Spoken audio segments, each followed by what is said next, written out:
What's up mga kadads? And for today's video, samahan nyo kaming magbenta ni Nicole at Colleen ng longganisa.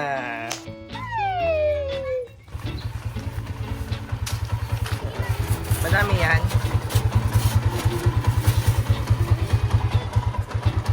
And kaya kami nagbibenta ng longganisa kasi nagre-request sila, may bibilihin daw sila. So ang gagawin namin, try namin mag-ipon challenge, diba? Wala na.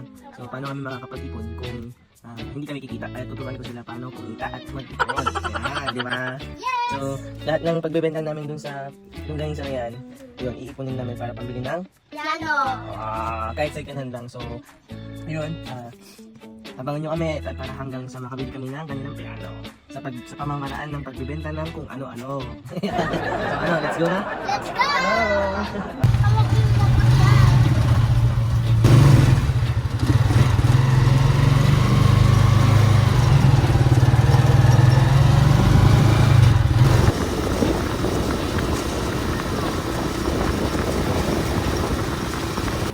Ayun.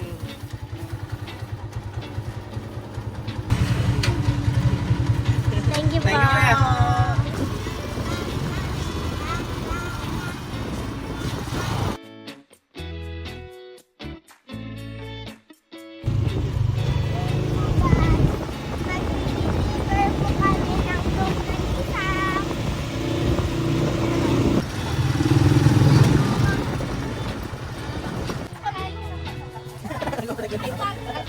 Mag-deliver po kami ng longganisa. Guys, kamusta ang aming tinda?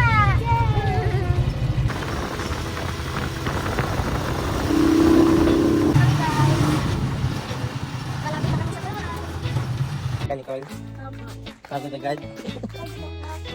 Yung isa pagod, yung isa gutom.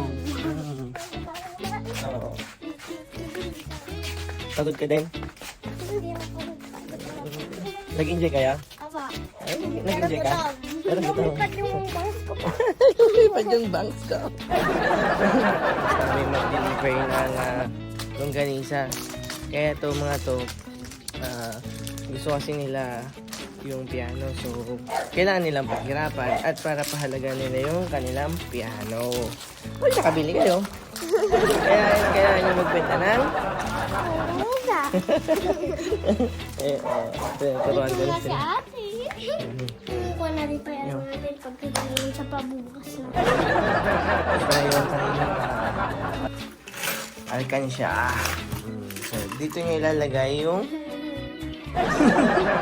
kaya pagbentahan nyo. Ipon ka ano? Ayun yung alkansya nila. Ayan.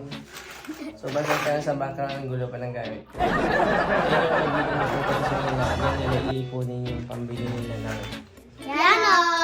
kaya anong sasabihin nyo? Bumili na kayo ng? Hindi, bumili na kayo ng longganisa. Ayan o. Mag-thank you kayo sa mga nabenta nila. Thank you po! Sa mga bumili. Ayun. Thank you din. At natutulungan niyo yung mga bata yun, para makapag-ipon sila. So, that's for today's video. Thank you and see you again. Bye-bye!